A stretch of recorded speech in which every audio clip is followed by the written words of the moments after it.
અંદાજિત પરિણામો મુદ્દાનો અભ્યાસ કરીએ। સૌપ્રથમ આપણે સરવાળાનો અંદાજ સમજીએ। અહીંયા એક સરવાળાનો પ્રશ્ન આપેલો છે। તો આ જે પ્રશ્ન છે એને અંદાજિત કેટલું મૂલ્ય મળશે એ જાણવાથી આપણને ઝડપથી અંદાજ મળી શકે છે। એટલા માટે આપણે અંદાજિત પરિણામોનો અભ્યાસ કરવો જરૂરી છે। તો આપણે અહીંયા 1000 સ્થાન સુધીની સંખ્યાઓ છે, માટે બંને સંખ્યાના 1000ના આધારે અંદાજ લઈએ। તો અહીંયા એકમ, દશક, સો, 1000 આ સંખ્યાનો 1000ના આધારે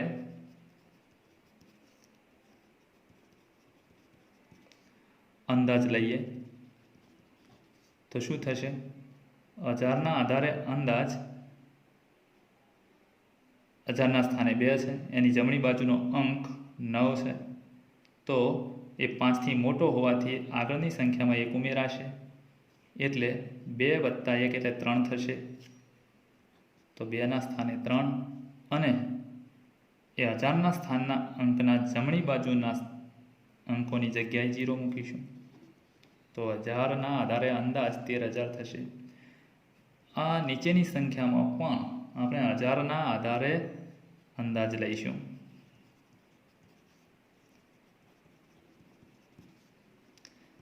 1000ના આધારે અંદાજ કેટલો થશે? એકમ, દશક, સો, 1000 તો એમાં 2 છે 1000ના સ્થાને, એની જમણી બાજુનો અંક 8 છે, માટે 2માં 1 ઉમેરાશે, તો 3 થશે। 2 અને 1 3, અને જમણી બાજુના ત્રણેય અંકોના સ્થાને 0 મૂકીશું। હવે આ અંદાજિત મૂલ્યનો સરવાળો કરીશું। 0 0 0 3 + 3 એટલે 6 અને 6 1। તો આ રીતે આપણને 16000 મૂલ્ય મળશે, જે આ સંખ્યા સરવાળા માટે આપી છે એનું અંદાજિત મૂલ્ય 16000 થશે। આપણે આને ચકાસવું હોય તો ચકાસી પણ શકાય, પણ ક્યારેક આપણને જ્યારે જરૂર પડે વ્યવહારમાં પણ અંદાજની, ત્યારે આ રીતે આપણે અંદાજિત મૂલ્યનો ઉપયોગ કરી શકીએ છીએ। આને ચકાસીએ। 8 ને 4 12 નો બગડો વધી 1, 8 ને 1 9, 9 ને 8 17, 7 નો વધી 1, 2 ને 2 4 ને 1 5 1। આ સંખ્યાના 1000ના આધારે અંદાજ મેળવીએ। 1 એકમ, દશક, સો, 1000 1000ના સ્થાને 5 છે, એની જમણી બાજુનો અંક 7 છે, 5થી મોટો હોવાથી 1 ઉમેરાશે, તો 1 5માં 1 ઉમેરાય એટલે 6, અને જમણી બાજુના અંકો 3 છે, જેના સ્થાને 0 મૂકવાથી 16000 મૂલ્ય મળશે। તો સરવાળો કર્યા બાદ પણ આપણને એ જ અંદાજ મળે છે, જ્યારે સરવાળો કરતાં પહેલાં સંખ્યાઓનો અંદાજ મેળવી અને સરવાળો કરીએ તો સરળતાથી સરવાળો મળી જશે અને અંદાજ પણ આપણને સરળતાથી મળશે। બીજો પ્રશ્ન જોઈએ। 5673 + 436 આ પ્રશ્નને આપણે અંદાજિત પરિણામો મેળવી ગણીએ તો મોટામાં મોટી સંખ્યા 107 નાની સંખ્યા છે 100 સ્થાન સુધી છે, તો આપણે 100ના અંદાજ લઈશું બંનેમાં। તો ઉપરની સંખ્યામાં 100નો અંદાજ એકમ, દશક, 100ના સ્થાને 6 છે, એની જમણી બાજુ 7 છે, માટે 1 ઉમેરાશે, અને એ પ્રમાણે અહીંયા સંખ્યા લખીશું, પણ આપણે આ અંદાજ 100ના આધારે લઈએ છીએ, તો 100ના આધારે અંદાજ મળશે આપણને 5, 6માં 1 ઉમેરાશે એટલે 7, અને જમણી બાજુના 2 અંકો જે છે એના સ્થાને 0। 436 સંખ્યામાં 100ના આધારે અંદાજ મેળવીએ। એકમ, દશક, 100 100ના સ્થાને 4 છે, અને જમણી બાજુ 3 છે, જે 5થી નાનો અંક છે, માટે શૂન્ય ઉમેરાશે, મતલબ કે ઉમેરાશે નહીં. તો આ સંખ્યામાં 100ના આધારે અંદાજ અથવા આસન્ન મૂલ્ય પણ કહી શકાય એ આપણને મળશે. 4માં કશું જ ઉમેરવાનું નથી, એટલે 4 અને જમણી બાજુના બંને અંકોના સ્થાને 0. આ અંદાજોના સરવાળો કરીએ તો 0 0 7 ને 4 11 નો એકડો વધી 1 6. તો 6100 એ પ્રમાણે આપણને અંદાજ મળશે. આપણે ચકાસવું હોય તો ચકાસી શકાય. 6 ને 3 9, 7 ને 3 10 ની 0 વધી 1, 6 ને 4 10 ને 1 11 નો એકડો વધી 1 6. 100ના આધારે અંદાજ મેળવો તો એકમ, દશક, સો. એની જમણી બાજુનો અંક 0 છે, એટલે કે 5થી નાનો છે, તો કશું જ ઉમેરાશે નહીં. તો એકમાં કશું જ નહીં ઉમેરા તો 1નો 1 મૂકીશું, એના જમણી બાજુના બંને અંકોના સ્થાને 0 મૂકીશું. તો આ રીતે આપણને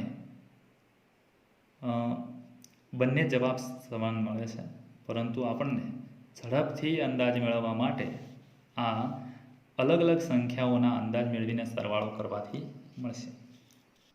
હવે આપણે બાદબાકી તફાવતનો અંદાજ મેળવીએ. અહીંયા સંખ્યા આપી છે જેનો આપણે હજારના આધારે અંદાજ મેળવીએ. હજારના આધારે અંદાજ. એકમ, દશક, સો, હજાર. હજારના સ્થાને 8 છે અને એની જમણી બાજુનો અંક 2 છે.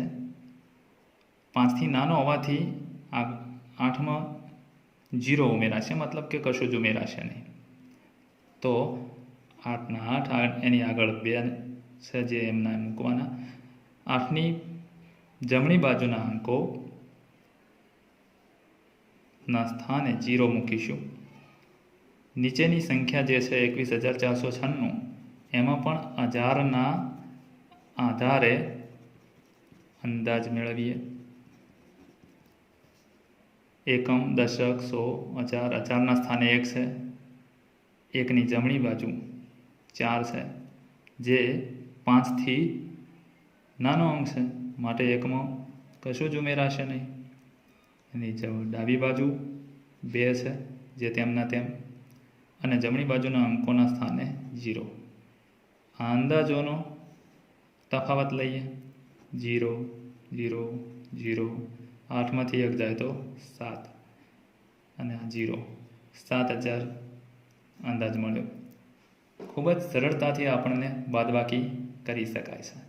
જો આ બાદબાકીને ચકાસવી હોય તો આપણે આ બાદબાકીને કરીએ તો આ બાદબાકી કરતાં થોડીક તકલીફ પડશે. 2માંથી 6 બાદ થાય ના થાય, માટે 10 લઈએ. 10 ને 2 12, 12માંથી 6 જાય તો 6. 10 લીધા છે તો આગળથી 1 ઓછો થાય. 8માંથી 9 ના બાદ થાય તો 10 લઈએ અને આગળ 1 ઓછો કરીએ તો 10 ને 8 18, 18માંથી 9 જાય તો 9. 1માંથી 4 ના જાય, માટે 10 8 ઉપરથી લીધો. 10 ને 1 11, 11માંથી 4 જાય તો 7, 7માંથી 1 જાય તો 6 0. આ સંખ્યાનું હજારના આધારે અંદાજ મેળવીએ. એકમ, દશક, સો, હજાર. હજારના સ્થાને 6 છે. એની જમણી બાજુનો અંક 7 છે, જે 5થી મોટો હોવાથી 1 ઉમેરાશે, તો 6ના 7 થશે. જમણી બાજુના અંકોના સ્થાને 0 મૂકાશે. તો આ રીતે જવાબ સરખો મળે છે, પરંતુ આપણને પ્રથમ બંને સંખ્યાઓનો હજારના આધારે અંદાજ મેળવીને બાદબાકી કરવી સરળ પડશે. 796 અને 314 આ બંનેની બાદબાકી અંદાજના આધારે સરળતાથી મેળવીએ તો 100 સુધીના અંકો છે, માટે 100ના આધારે અંદાજ મેળવીએ.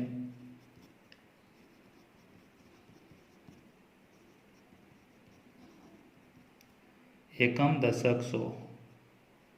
7 છે 100ના સ્થાને, એની જમણી બાજુનો અંક 9 છે, માટે 1 ઉમેરાશે. 7 ને 1 8 જમણી બાજુના બંને અંકોના સ્થાને 0 મૂકાશે। બીજી સંખ્યા 100 ના આધારે અંદાજ મેળવીએ।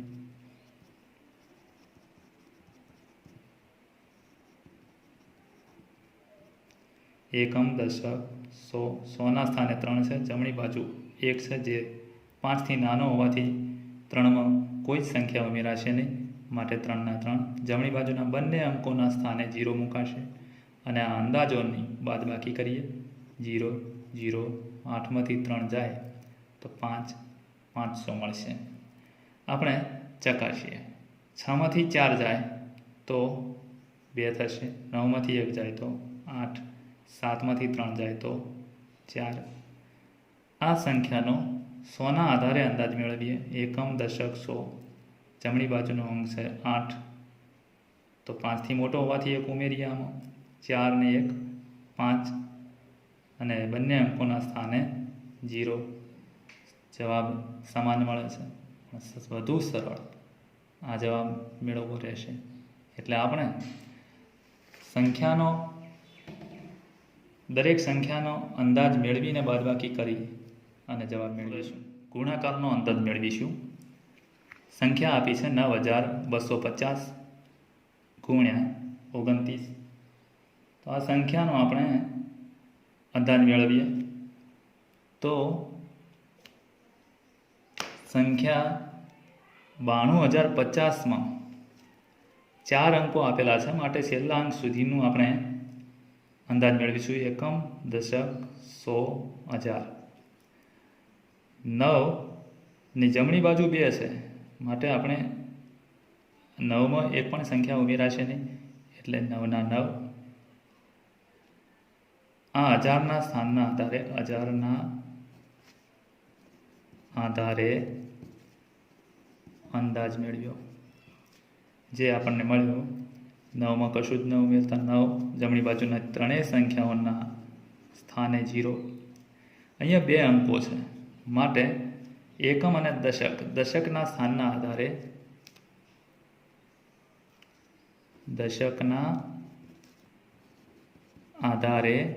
અંદાજ, તો દશકના સ્થાને 2 છે, એની જમણી બાજુનો અંક 9 છે, માટે 5 થી મોટો હોવાથી 2માં 1 ઉમેરાશે એટલે 3 થશે અને જમણી બાજુના અંકના સ્થાને 0।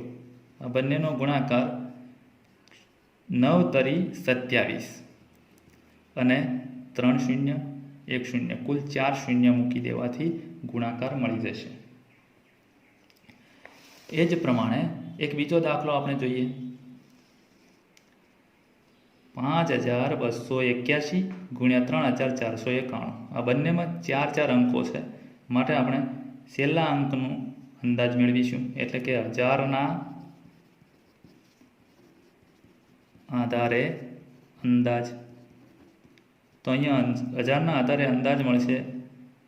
એકમ, દશક, 100 1000 5 છે, એની જમણી બાજુનો અંક 2 છે, માટે એક પણ અંક 5ની અંદર ઉમેરાશે નહીં, એટલે 5 નો 5 જમણી બાજુના ત્રણેય અંકોના સ્થાને 0।